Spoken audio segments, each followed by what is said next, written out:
Thanks, Lauren. Well, hard to believe November 4th is right around the corner. Of course, that's Election Day.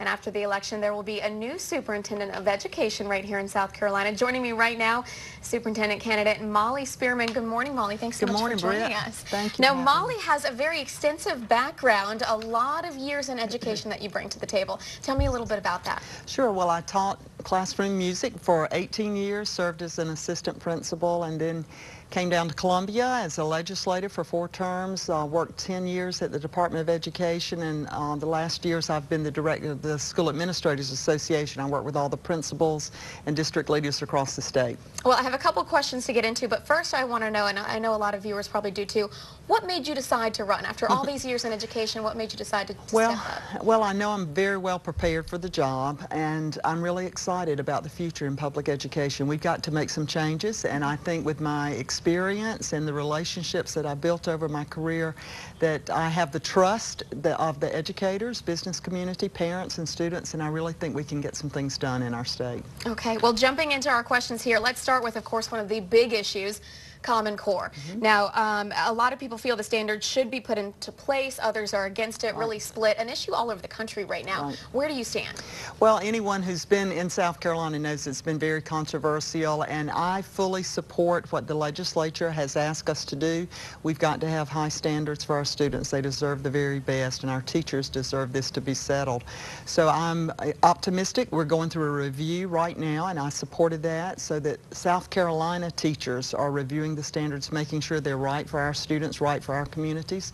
I'm optimistic about the product that they're going to send out, and we'll work with the State Board and the Education Oversight Committee to get that settled just as soon as I get in office.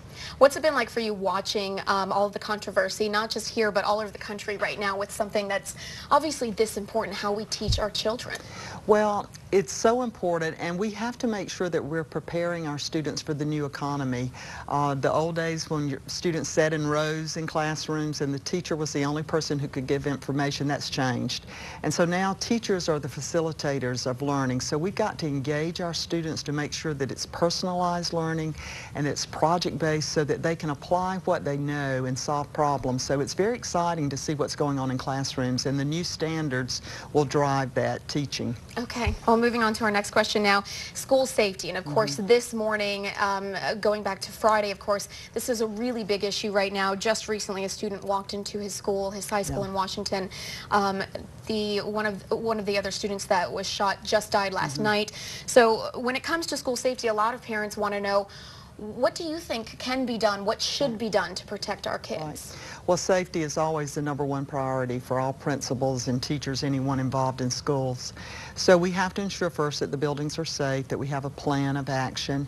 But I think we have to go a little deeper too and realize that often these are mental health issues. So we've got to be sure that our schools are equipped with mental health counselors who are observing students and are there to help before an accident happens like this. It's just really tragic. You know, I've been real involved with bullying, anti-bullying programs. So all of those things together, I think, really makes our schools a very safe environment. But it's so unfortunate when an event happens like this. But we always have to keep that as our top priority. Okay. Another question for you now. Now this has to do with job creation. You know, we do pretty well in the Palmetto State, but a lot of people feel that a lot of jobs are outsourced to people in other states, and they're not too happy about that. How do we make sure that our kids are prepared when they graduate to take the jobs here at home? Right. Well, first, we've got to do a better job of informing parents and students about the jobs and careers that are available here in South Carolina. We've got fantastic jobs. Often, we do have to go out of South Carolina to find people to fill those jobs. So we're doing a lot in career and technology. We've got to make sure that those programs are available to students, that parents understand the pathway that students need to take to get to those careers. It doesn't always mean a 4-year degree. And I think just that idea that parents dream of their children going to college as a success point, that's not necessarily the case now, and we have to help parents and students understand that a technical degree, a 2-year degree in a technical college, may put them on a pathway for a very successful career. One last question for you.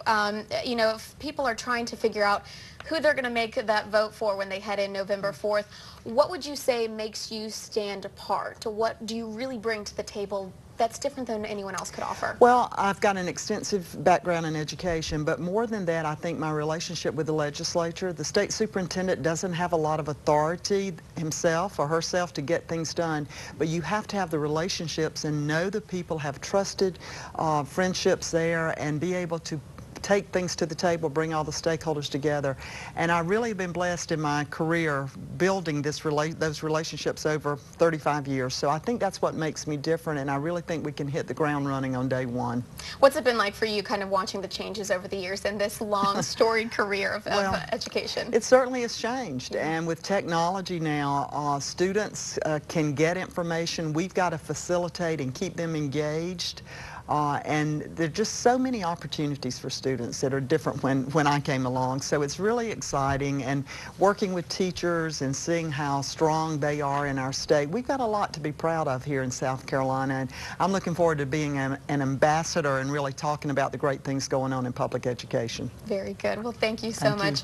Molly Spearman, of course, is a candidate for Education Superintendent. Remember, November 4th is Election Day. Make sure you stay with us. We'll be back in just a minute with your latest health news.